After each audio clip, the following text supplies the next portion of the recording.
G'day everyone, it's Jai here for Metal Roos and I have a very special guest with me today. Would you like to introduce yourself, sir? Hello, it's Arya from Skindred here.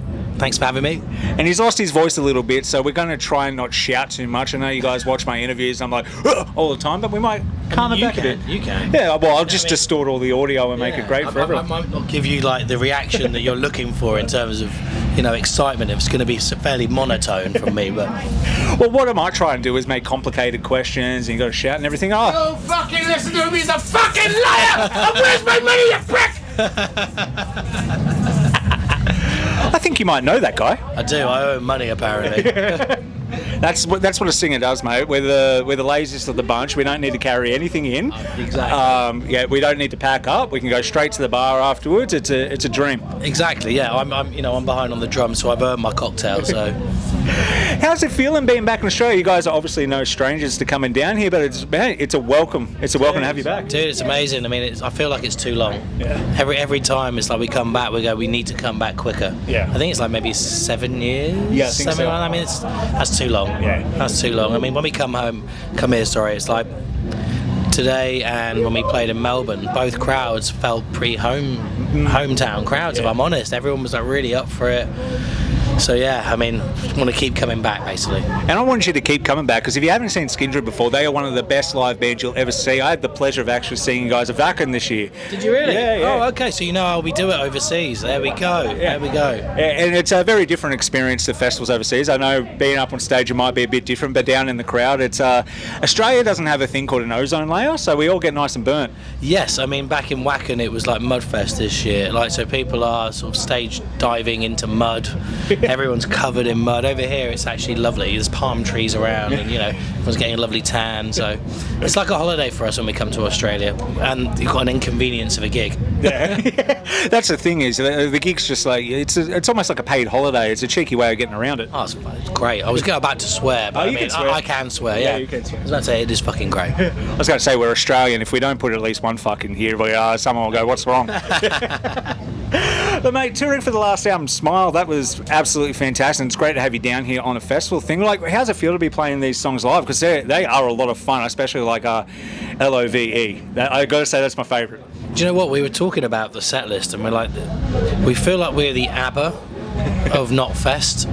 Like everyone is really savage. I mean that's great. And then when we come on, we were like, we're fairly, there's a bit more melody, a bit more different kind of grooves and stuff. We were going, should we put LOV in? And it's like, we didn't. I feel like we should have done that. Yeah. Just to have brought, a bit more actual sunshine, not just, literal sunshine, but like reggae sunshine. Well, mate, you're playing in Brisbane tomorrow, and it's known as the Sunshine State, so I think you're going to have to. Okay. Well, that's a good tip now. Now I know everyone's going to be doing their, It's just the best. I was describing it. It's kind of like Sesame Street on acid to an extent, that music video. That's exactly, you've nailed it, exactly, Sesame Street on acid. I think the Aussies would be up for it though. Oh yeah, mate, we love it, and especially I think you're dead bang in the middle of the set with all the bands playing as well, so it's a nice little break to have, and I'm not going to say it's less heavy, but just to have some fun. Exactly, it's positive vibes, it's not so, not so black, if that makes sense. Even when I'm wearing a black t-shirt, the other day I was wearing a white t-shirt and I was like, I've dressed wrong for this festival. It was a sea of black, so Yeah, I was going to say, how do you pick people out in the crowd? It's old mate. He's got the beard and he's got the black shirt on. I mean, yeah, it looks like you could be playing guitar for us, to be fair. I try. But mate, the album is, we're getting close to 2 years old now. Is there any kind of plans to get back in the studio? I think so, yeah. I mean, we've got a full, this year is full up with touring, so we're trying. I think we're toying with the idea of when we've got time to go back in. We don't want to leave it so long. Yeah. I mean, that was the thing. I think we were happy with the length of time because of COVID. It suited us, to be fair. Yeah. Because usually we just whack them out and we could actually take time and reflect on the songs and the music, and it wasn't so much of a let's just rush this out. Yeah. And so we really leaned into that, to be honest, and took extra long. Yeah. And I think now it's like that was a good thing to do, but I don't want to leave it as long. Do you ever? Be medium, you know what I mean? Yeah, exactly. And I don't want you to leave it as long either, because more music means you have to tour again, so it's another excuse, because it's only a short flight from your home place to here. Oh my God, so punishing, but worth it. Obviously worth it. But like I said, we genuinely do want to come back. I think we neglected Australia for a long time in the early days. We didn't start coming here until I think it was 2011 or something like that. Was it Soundwave the first time you guys came down here? Yes, I want to say that we did some shows like Hollywood Undead. Yeah.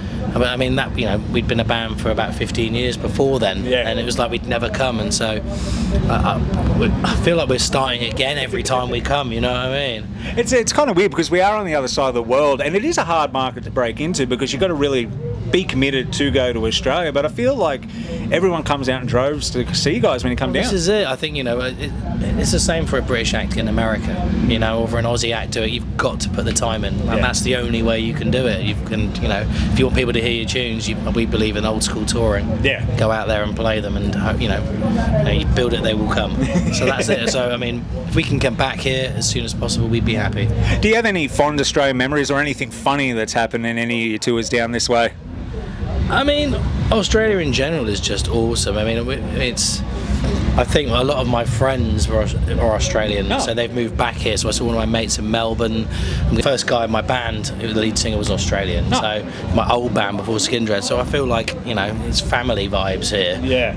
A lot of I think we took a band called Karnivool out, which I know are big here. We gave them their first UK tour.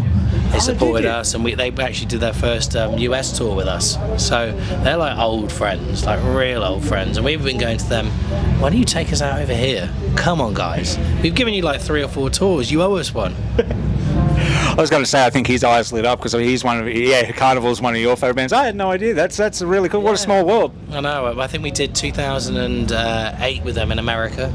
On the Sound Awake hadn't come out, so it was just about to come out, and then we did the UK with them in 2009, and good dudes, really good dudes. Yeah, no, they're cool. They're if you haven't checked them out, if you're Australian, you probably have. But if you're watching from anywhere else in the world, also check out Karnivool. But check out Skindred if you haven't heard them before. Not a funny story. I mean, I segued. I was like, it's like, how can I name drop someone I know into this interview? Yeah, exactly. Here, take a sip. Right. There we go. A little drink break for you there as well. But, mate, is there anything you want to say to the fans? Because I won't keep you too long. You've got a couple more interviews to do, and I don't want to blow your voice out and get blamed for that. So, I mean, I play drums. It doesn't really matter, to be fair, if I can't sing or talk. So, that's all right. But is there anything you wanted to say to the Australian fans before I let you go today? Yes, just keep showing up to the shows. If you see our name, come and see us. We love you guys, and we're playing with Hellstorm in Brisbane as well on a side show, and just more support for the Dread.